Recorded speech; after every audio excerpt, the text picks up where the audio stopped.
जे आज दिन में ओडिशा राज्य सरकार 38% ऋण खोला बजार रु नौची।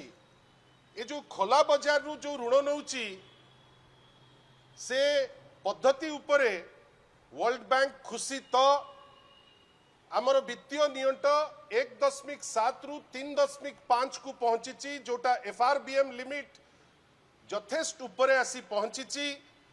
ए दिगरे वर्ल्ड बैंक रो मत कौन ए चित्रटी ओडिशा सरकार वर्ल्ड बैंक आगे थोईची ना नाई।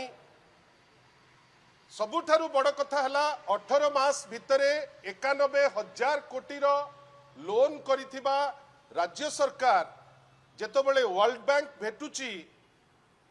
वर्ल्ड बैंक रो प्रेसिडेंट अजय बंगा जेतबेले तांकर सांगरे चर्चा करूचंती गोटे विशेष चर्चा होची जे लोन नबा पाई गोटे उद्यम राज्य सरकार करूची।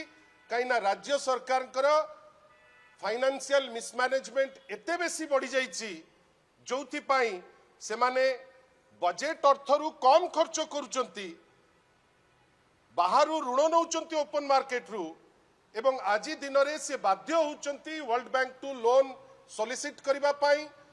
आमे सेइथि पई चाहूचु गोटे रेस्पोंसिबल विरोधी दल हिसाब रे जे या उपरे गोटे क्लारिफिकेशन से निश्चित भावे दबा दरकार। नॉन लाई साधारण रे आमे बुझिबु जे 19 मसिया परिस्थिति जहा थिला आमे गोटे बैंकरप्ट अवस्था रे जेमति थिले हुए तो से परिस्थिति आडू को ओडिसा रो तहबिल माड़ी चली।